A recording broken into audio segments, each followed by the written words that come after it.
G'day virtual pilots, it's Requiem. This video is going to cover single engine operations in the de Havilland Mosquito. We're going to look at the engine feathering and restart process, engine failures on takeoff, fire extinguishing, single engine landings, and single engine go arounds. The barrel roll is not included. Now we're going to feather the left engine, secure it, and then restart it. So there's two red buttons there. We press the left one. This is going to feather the left engine. Press it and hold it in. Bring the left throttle back to idle. And now the propeller is in the feathered position. Now you want to do this if you have engine damage or failure, because that way you're going to reduce the drag produced by that propeller, because when you feather it, it aligns with the relative wind. Now you're going to be using a lot of rudder here towards the good engine, as well as a little bit of bank angle, as well as the trim to help relieve any pressure. And the saying is dead foot, dead engine. So my left foot is dead because I'm not using it, so that means the left engine is dead. That's the way you identify it if you really need to. So continue securing, bring the RPM back on the dead engine, increase the RPM a little bit on the good one. Then you're going to have to retrim accordingly. Just remember we want to maintain at least that 170 to 180 miles an hour as a safety speed. Now to continue securing the left engine, we're going to turn the ignitions off, close the radiator shutter, and turn off the fuel supply. And that's securing the left engine. And now we can look at restarting it. Alright, so when you're ready to restart an engine, we're going to basically reverse the process that we did to secure it. So the fuel goes to the outer tanks, ignition's on. Now when we're ready, we're going to push in that feathering, unfeathering button again, and we're going to hold it until we see the RPM cross between 600 and 800 RPM. Once it crosses it, release the button, and the engine's going to be sitting at a low RPM idling, and we want to make sure that our temperatures are good. Once the temperatures are within the normal range, you can then bring up the RPM again in sync with the other propeller as close as possible, and slowly increase the power. Bear in mind that you would have used trim previously based on one engine, so you need to retrim the airplane. You'll have to take out a bunch of rudder trim and aileron trim. The engine is warm, so now we can also open the radiator shutter. And if you notice that weird noise, that's the propellers aren't in sync. We need to get them back in sync. We'll just adjust the propeller RPM handles accordingly. That way now the engines both sound like they're in sync again. Okay, so we're throttled up at 2000 RPM, engines are in sync, so we're ready to go. When it starts rolling, we'll bring the throttles up all the way. And this is a fully laden Mosquito with full fuel, bombs, rockets and drop tanks. So it's pretty heavy. Using the rudder, keeping it straight on the runway, accelerating towards 100, 110 miles an hour. Add a bit of back pressure, we get airborne.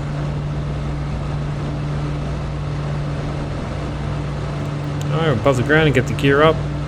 Remember we want to accelerate to 170 miles an hour.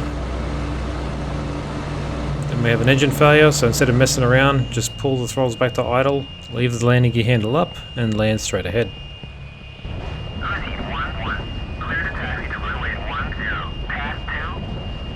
Like I mentioned, this was a very heavy airplane, and the engine was lost really close to the ground and well below the safety speed.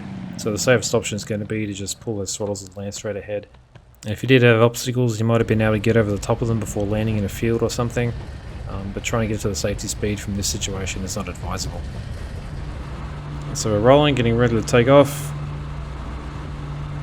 Back pressure will rotate, get the landing gear up. There's a whole bunch of trees in front of us as well, so as we lose the engine in a sec, we have to identify quickly which one it is. It's going to be the right engine, so we're going to have to bank and use rudder towards the left engine, lower the pitch a little bit and accelerate, start feathering the right engine, that way we can minimize the drag on it as quickly as possible. Bring the flaps up as well, begin accelerating to 170 miles an hour, then we can trim the airplane out and secure it as we learned before. The next thing we're looking at is going to be fire extinguishing. So if we come over to the electrical panel, it's over on the right hand side. See these two covers with port and starboard. You lift both of them up. Each of those buttons is for the fire extinguisher on the left and right engine, and that's what we're going to do next. Okay, so you're getting shot at by AAA. It's going to put the left engine on fire. So the start off factor is going to kick in. Your first instinct should be to start feathering it. That'll quickly shut the engine down, since it's kind of running out of control. So we're going to hold that button in until the propeller is feathered completely. I'm going to get the fire extinguisher up for the left engine, hold down the button, and that puts out the fire luckily. Since it was a pretty busy time, we forgot to use the throttle, so we're going to bring that left throttle back to idle. And we're going to adjust the RPM on the good engine and get ourselves trimmed out with a single engine flight, and then go through the secure items like we did previously.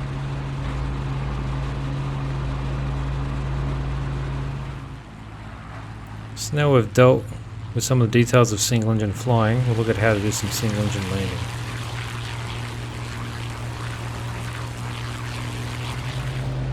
So there's a field we're going to land on. We're going to join a left downwind, and in this situation we have the left engine feathered and secured, so generally you would turn towards the good engine, so we wouldn't really do a left pattern in this. I'm just going to do it to show that you can do it if you want to. So if you had the choice, you would make a right hand pattern in this situation. So sorry for the noise, but because I'm pulled the throttle back, the engine warning horn is going to go off because that lone throttle is below 1/4 open. So getting ourselves established about pattern altitude. Going to join the left downwind here. Just like with a regular landing, you're going to have the spacing around about the rocket rails or just under the roundel on the left wing. I'm going to be doing about 160, 180 on downwind here. And as you get the landing gear down, you're going to have to increase the power. Otherwise you're going to be at risk of losing too much altitude before you make your base to final turn. And when you're ready to do that, come abeam the touchdown point, start making the turn. Get the flaps out to 15 degrees, and during this turn we want to keep your airspeed high, so we're talking about at least 150, 155 miles an hour. You want to be close to that safety speed, because if you have to do a go around, then you'll be able to transition to that really quickly once you retract the gear and flaps. So just like the other landings, visualize your aiming point at the beginning of the runway. If your approach looks good and you don't think you're going to be going around, start bringing the power back and slowing down. Just remember that if you were trimmed for single engine flight, you may have to start using that aileron and rudder to counteract the previous trim.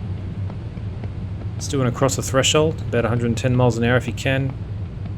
Bring it up into the round out and the flare and hold it off. You can start applying the brakes and come to a stop.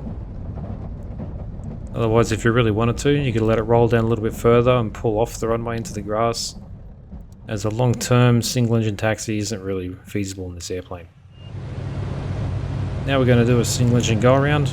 This is something you'll do if you have an unstable approach to the runway, or if there's like a vehicle or an airplane taking off in front of you, or maybe someone cuts you off in final and you can't make a safe approach. You're going to go around in that situation.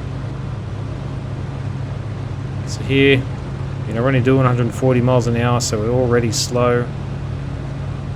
So you may want to counter it by lowering the nose and get some speed up. So we're back into a good speed regime, but we're looking a little bit high. So as you round the corner and freeze it, from this snapshot you can see, we're doing 170 miles an hour, which is too fast. It looks like we're high as well. This is definitely unstable. Time to do a go around. So you're going to get max power in there, bring up the gear to reduce that drag. Get that right rudder and right aileron in there, keep yourself tracking straight along the runway. Start getting towards 170 miles an hour and begin climbing up. And get the flaps up now as well. Because this airplane is single engine, it's going to take a long time to start climbing because you've lost 90% of your climb performance. So you're going to try and maintain 170 to 180 miles an hour as best as we can, and keeping an eye on the coolant temperature as well to make sure you're not going to risk overheating the engine and destroying it. So once you reach about 500 feet AGL, you can make, in this case, this will be a right hand turn, because the right engine is the one we want to turn into, especially at these slower speeds. From here you would just make the right turn, join the pattern, and then come into land. That'll complete the tutorial on single engine operations for the Mosquito. Until next time, remember to fly safe and check your 6.